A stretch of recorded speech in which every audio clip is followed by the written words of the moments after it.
नहीं चलेंगी, नहीं चलेंगी, घुसखोरी नहीं चलेगी, नहीं चलेंगी, नहीं चलेंगी, घुसखोरी नहीं चलेगी। डॉक्टर बाबासाहेब आंबेडकरांचा, डॉक्टर बाबासाहेब आंबेडकरांचा, छत्रपती शिवाजी महाराजांचा, छत्रपती शिवाजी महाराजांचा, क्रांतीवीर बिरसा मुंडांचा, क्रांतीवीर बिरसा मुंडांचा, वीर एकलव्यांचा, वीर एकलव्यांचा भारतीय संविधानाचा विजय असो।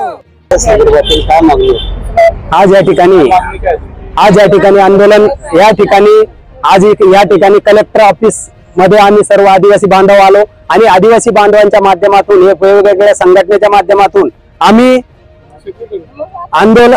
हे जे निवेदन देण्यासाठी आलो। कलेक्टर साहेबाच्या माध्यमातून आम्ही मुख्यमंत्री साहेबाला निवेदन या ठिकाणी देणार आहे आणि जे आमची मागणी जी आमची आहे की धनगर समाज असेल किंवा बंजारा समाज असेल किंवा अनेक अजून काही दुसरा समाज असेल, यांनी आमच्या आदिवासी समाजामध्ये अजिबात घुसखोरी करू नये आणि यांना जर समजा सवलती पाहिजे आहे तर शासनाने यांना वेगळे यांचं ताट करून द्यावा। आताच गॅजेटच्या माध्यमातून त्यांचं म्हणणं आहे की बाबा गॅजेटमध्ये कुठेतरी नोंदी सापडल्या आणि त्या नोंदीच्या जसे नोंदी सापडल्या त्या पद्धतीने आम्हाला तुम्ही या आदिवासी समाजामध्ये एसटी प्रवर्गामध्ये तुम्ही आम्हाला समाविष्ट करून घ्या। तर आमचं असं म्हणणं आहे का बाबासाहेब आंबेडकरांनी जे आपल्याला घटनेमध्ये तरतूद करून दिलेली आहे, कारण हा देश जे आहे, भारत देश जो आहे, हा बाबासाहेबाच्या घटनेच्या माध्यमातून चालतो। बाबासाहेबांना जी घटना लिहून ठेवलेली आहे त्याच्या माध्यमातून हा देश चालू लागला आणि जर समजा हे गॅजेट कुठेतरी गॅजेट हैदराबाद स्टेट त्यावेळेस निजाम स्टेट होतं, त्याच्यामध्ये कुठेतरी गॅजेटमध्ये नोंदी असेल तरी आता या बाबासाहेबाच्या घटनेमध्ये जे लिहून ठेवलेलं आहे त्याच पद्धतीने सवलती कोणालाही मिळेल, कोणालाही सवलती मिळत नाही। परंतु हे जे सरकार आहे, सरकार आम्ही दोन्ही जातीमध्ये दोन्ही समाजामध्ये भांडण लावण्याचा प्रयत्न करत आहे। याला दे त्याला दे, म्हणजे कुठेतरी त्यांना देऊन टाकलं म्हणजे आम्ही रस्त्यावर येणार, आमचा आदिवासी बांधव रस्त्यावर आला की कुठेतरी मोठा उद्रेक होणार, आंदोलन होणार, म्हणजे याच्यामध्ये काही होऊ शकतं। तर याला सर्वस्व जबाबदार शासन राहणार आहे। उद्या जर भविष्यात कुठं आमच्या आदिवासी समाजाचं कुठं रक्तपात झालं, घातपात झाला तर याला शासन जबाबदार राहणार आहे, कारण हे जे काडी लावताय हे शासन लावतंय। गॅजेटच्या माध्यमातून जर त्यांनी धनगर समाजाला एक GR काढला आणि GR काढून जर त्यांना सवलती GR काढून लागू करून दिला तर या ठिकाणी आदिवासी बांधव हे तुम्ही पाहताय फक्त निवेदन देण्यासाठी आम्ही या ठिकाणी आलेलो आहे। याच्यानंतर तुम्हाला सांगतो या कलेक्टर परिसरामध्ये इथं जागा मानणार नाही एवढा आदिवासी बांधव येणार आहे। तुम्हाला काय वाटतं आदिवासी बांधव हा कमी आहे का? आज महाराष्ट्रामध्ये आदिवासी बांधव 60% आहे, परंतु मोठ्या संख्येने जंगल दरे खोरे। आताच आमचे बांधव म्हणले का आम्ही रेल्वे उखडून टाकू, सत्य आहे।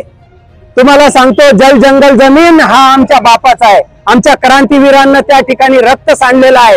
या देशाला स्वातंत्र्य मिळवण्यासाठी आमच्या क्रांतीवीरांनी रक्त सांडलं तर त्याचा या आमचे पूर्वज आहे ते त्यांनी जे रक्त सांडवलं ते असं वाया जाणार नाही। ते जल जंगल जमीन आमचं आहे आणि आमच्या जल जंगल जमिनीवर नळ पाणी त्याच्यानंतर रेल्वे जात आहे, तर या ठिकाणी आम्ही ते अजिबात खपवून घेणार नाही। आम्हाला या प्रत्येक म्हणजे आमच्या आदिवासी समाजामध्ये कोणालाही घुसखोरी होऊ देणार नाही। 45 कॅटेगरीचे लोक आमचे आहे, 47 होते, 47 मधून 2 कमी झालेले आहे आणि 2 कॅटेगरी कमी होऊन आज 47 सिरियल नंबर नाही 45 कॅटेगरीचे लोक आमचे आदिवासी बांधव आहे आणि 45 मध्ये एक सुद्धा प्लस होऊ देणार नाही। होईल तर एखादा जर समजा बोगस असेल तर तो मायनस होईल, पण प्लस अजिबात होणार नाही।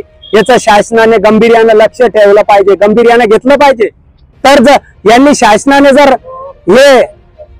अजून आम्ही या ठिकाणाहून शासनाला एक आव्हान आणि चेतावणी देतो का आमच्यामध्ये भांडण लावण्याचा प्रयत्न करू नका। तुम्ही मतदानासाठी त्यांचे मन मिळवपणा करत असेल, मतदानासाठी त्यांना तुम्ही खुश करण्यासाठी कोणता तरी GR काढत असेल तर हे तुमचं चुकीचं आहे।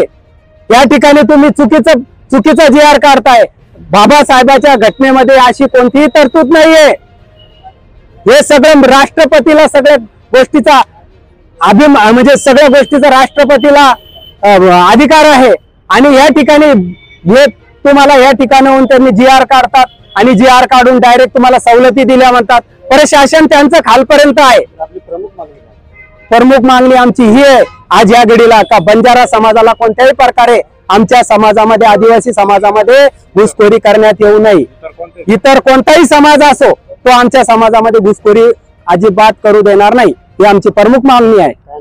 माझा अफसर अकबर तडवी, महाराष्ट्र एकलव्य आदिवासी विकास परिषद आणि हे सर्व एकलव्य संघटना, सकल मराठा समाज हे सर्व मिळून आम्ही सकल आदिवासी समाज हे सर्व मिळून आम्ही एका ठिकाणी जमलो आणि या ठिकाणी निवेदन देणार आहे. आणि याच्यानंतर आमची फार मोठी बैठक होऊन आम्ही आंदोलनाची पुढची उपोषणाची दिशा ठरवणार आहे.